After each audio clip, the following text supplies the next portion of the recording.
নমস্কাৰ মৰমৰ ছাত্ৰ ছাত্ৰীসকল, আজি আমি ভাৰতী সাহিত্য চয়ন পাঠ্যপুথিৰ বৰষুণ কবিতাটি আলোচনা কৰিম।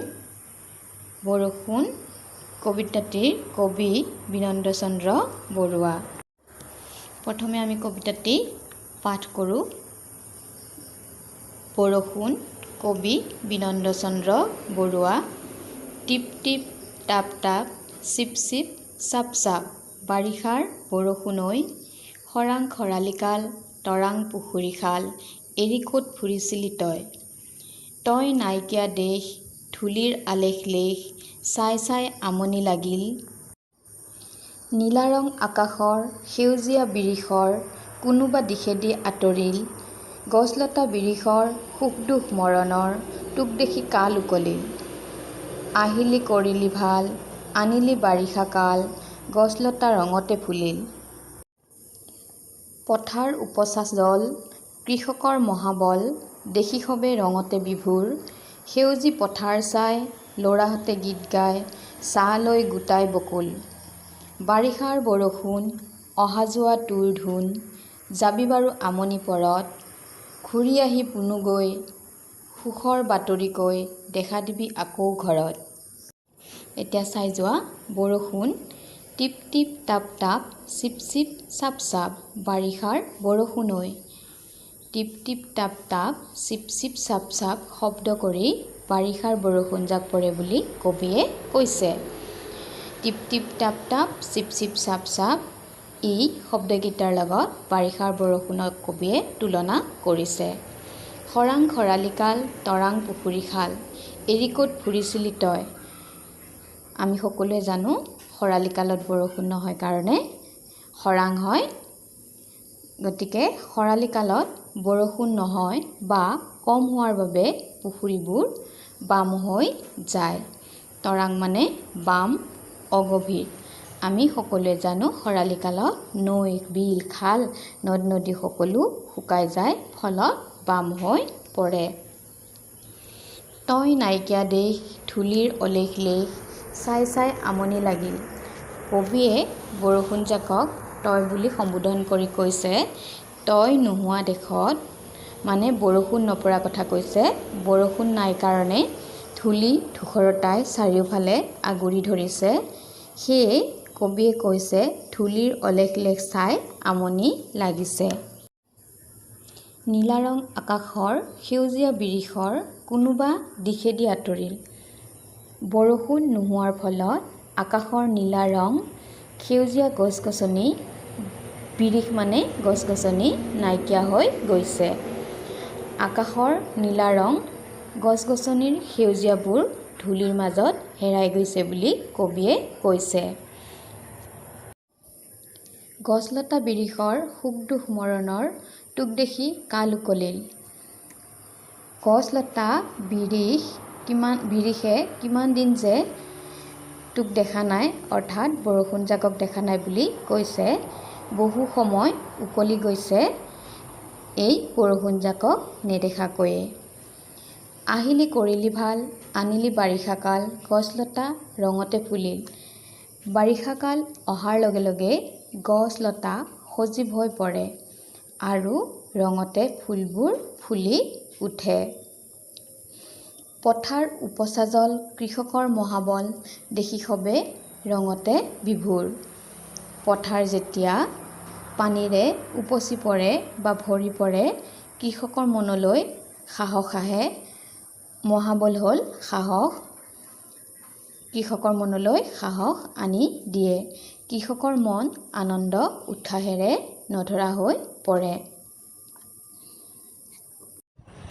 সেউজী পথাৰ চাই ল'ৰাহঁতে গীত গায়, ছাঁ লৈ গোটাই বকুল। সেউজীয়া পথাৰখনলৈ চাই ল'ৰাবোৰে গীত গায় আৰু তলসৰা বকুল ফুল বুটলি আনন্দত আত্মহাৰা হয়। বাৰিষাৰ বৰষুণ অহা যোৱা তোৰ ধোন, যাবি বাৰু আমনি পৰত। কবিয়ে বৰষুণক অহা যোৱাক এটা ধোন বুলি কৈছে। ধোন মানে হ'ল চখ। যেতিয়া আমনি লাগে তেতিয়া যেন গুচি যাবা। বৰষুণৰ অহা যোৱা কবিয়ে চখ বুলি কৈছে বৰষুণজাকৰ যেন এটা চখ অহা যোৱা কৰাটো। ঘূৰি আহি পুনু গৈ সুখৰ বাতৰি কৈ দেখা দিবি আকৌ ঘৰত। গুচি গ'লেও যেন পুনৰ আহি সুখৰ বাতৰি দি আকৌ সকলোকে সজীৱ আৰু আনন্দময় কৰি তোলে। এতিয়া আমি কবি পৰিচয় আলোচনা কৰিম।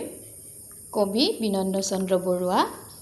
ধনী কবিৰূপে খ্যাত বিনন্দ চন্দ্ৰ বৰুৱাৰ জন্ম যোৰহাট জিলাৰ টিয়কত 1901 চনত হৈছিল আৰু তেওঁৰ মৃত্যু 1994 চনত হৈছিল। তেওঁৰ কবিতা পুথিসমূহ হৈছে শংখধ্বনি 1925 চনত প্ৰকাশিত হৈছিল আৰু প্ৰতিধ্বনি 1940 চনত প্ৰকাশিত হৈছিল। তৃতীয়খন হ'ল জয়ধ্বনি 1974 চনত প্ৰকাশিত হৈছিল। নাট্যশিল্পৰ ক্ষেত্ৰত তেওঁৰ অৱদান হ'ল পাৰ্থসাৰথী আৰু শৰাইঘাট। তেওঁ উল্লেখনীয় নাটক দুখন হৈছে পাৰ্থসাৰথী আৰু শৰাইঘাট। ইয়াৰ উপৰি শিশুসকলৰ উপযোগীকৈ তেওঁ লিখি উলিয়াইছিল মহাৰাজ নৰনাৰায়ণ আৰু ৰাজস্থানৰ গল্প নামৰ দুখনি পুথি। তেওঁৰ কবিতাত প্ৰকাশিত স্বদেশ প্ৰেমৰ উদ্দীপনা, বৰ্ণনা চাতুৰ্য, ছবিধৰ্মিতা আৰু চন্দনৰ হিল্লোলে আমাক সহজে মুগ্ধ কৰে। জতুৱা ঠাঁচ, জতুৱা খণ্ডবাক্যৰ প্ৰয়োগ তেওঁৰ ধ্বনি প্ৰধান কবিতাৰ বৈশিষ্ট্য। তেওঁৰ প্ৰধান কবিতাৰ বৈশিষ্ট্য কি বুলি কৈছে? জতুৱা ঠাঁচ, জতুৱা খণ্ডবাক্যৰ প্ৰয়োগ।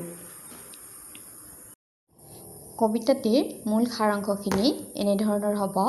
ধনী কবি বিনন্দ চন্দ্ৰ বৰুৱাই বৰষুণ কবিতাটিৰ মাজেদি কৈছে যে বৰষুণৰ আগমনত হোৱা টিপ টিপ টাপ টাপ শব্দই কেৱল প্ৰকৃতি জগতকে যে উতলা আৰু সজীৱ কৰি তোলে এনে নহয়, প্ৰাণী জগত তথা মানুহৰ মনতো আনন্দ জোৱাৰ আনে। খৰালিৰ খৰাং বতৰত পানী শুকাই যায়। নৈ, বিল, পুখুৰীবোৰ তৰাং হৈ যোৱাৰ লগতে গছ পাতবোৰৰ শোক লগা অৱস্থা হয়। শোক লগা মানে দুখ লগা অৱস্থা হয়। ধূলিৰ ধূসৰতাই আমনি লগাই দিয়ে। আকাশৰ নীলা ৰং আৰু গছ বিৰিখৰ সেউজীয়া ৰূপ হেৰাই যায় ধূসৰতাৰ মাজত। বাৰিষা কাল অহাৰ লগে লগে গছ লতা সজীৱ হৈ পৰে আৰু ৰঙতে ফুলবোৰ ফুলি উঠে। পানীৰে উপচি পৰা পথাৰে কৃষকৰ মনলৈও আনন্দ উৎসাহ আৰু সাহস আনি দিয়ে। ল'ৰাহঁতে সেউজীয়া পথাৰৰ ৰূপ চাই তলসৰা বকুল ফুল বুটলি আনন্দত আত্মহাৰা হয়। কবিৰ মতে বৰষুণৰ এই অহা যোৱা যেন এটা ধোন, চখ, আমনি লাগি গুচি গ'লেও যেন বাৰে বাৰে আহি আকৌ সকলোকে সজীৱ আৰু আনন্দমুখৰ কৰি তোলে। তাৰ বাবে কবিয়ে বৰষুণক আহ্বান জনাইছে। ছাত্ৰ ছাত্ৰীসকল, আজি কবিতাটো ইমানতেই সমাপ্ত কৰিছোঁ। নমস্কাৰ।